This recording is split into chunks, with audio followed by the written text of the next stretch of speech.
গভীর রাতে ধারালো দা দিয়ে কুপিয়ে হত্যার চেষ্টা, গুরুতর আহত এক। ঊনকোটি জেলার ফটিকরাই বিধানসভা এলাকার সয়দাপাড়া 1 নম্বর ওয়ার্ড গভীর রাতে ধারালো দা দিয়ে কুপিয়ে এক ব্যক্তিকে হত্যার চেষ্টার অভিযোগ উঠছে।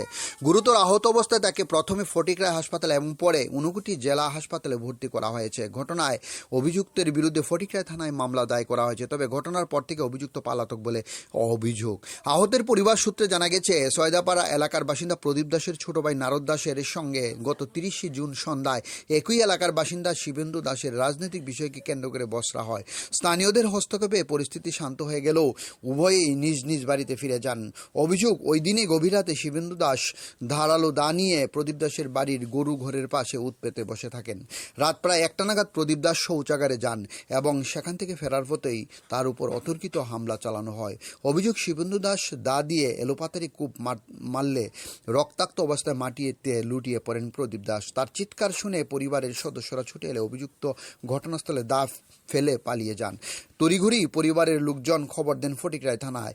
খবর পেয়ে ফটিকরাই থানার পুলিশ ঘটনাস্থলে পৌঁছে আহত প্রদীপ দাসকে দ্রুত ফটিকরাই হাসপাতালে নিয়ে যান এবং তার দা দিয়ে কুপিয়ে হত্যা করার চেষ্টা সেটিকে বাজেয়াপ্ত করেন পুলিশ থানা নিয়ে যান। ফটিকরাই হাসপাতালে নিয়ে গেলে সেখানে প্রদীপ দাসের ঘাড়ে, পিঠে, বুকে বাম পাশে গুরুতর ক্ষত স্থানে প্রায় 20টি সেলাই দেন কর্তব্যরত চিকিৎসক ও স্বাস্থ্যকর্মী।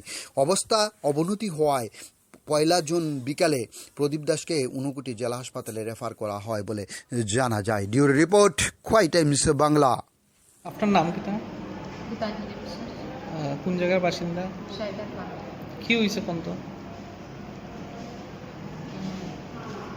30 জুন মঙ্গলবার রাতে আমার পাশের বাড়ির শিবেন্দু দাস আমার ছোট দেওর নারদ দাসের সাথে একটু কথা কাটাকাটি হয় সন্ধ্যা 7টা নাগাদ। কি বিষয় নিয়ে? রাজনৈতিক কথাবার্তা নিয়ে। তারপরে তো কথা কাটাকাটি করার পরে যার যার ঘরে যে ঘুমাই গেছে। রাত্রে 1টা নাগাদ আমার স্বামী বাইরে গেছে, যে শৌচালয়ে গেছে, ফেরার পথে তখন গরু ঘরে আইয়া লুকায় রয়েছিল হয়তো শিবেন্দু দাস। তারপর আসার পথে দা দিয়ে কূপ দেয় রাত্র 1টা নাগাদ। রাত 1টা নাগাদ 1 লাগাতার 6-7টা কূপ দেয়। তারপরে মারাত্মক আঘাত হয়।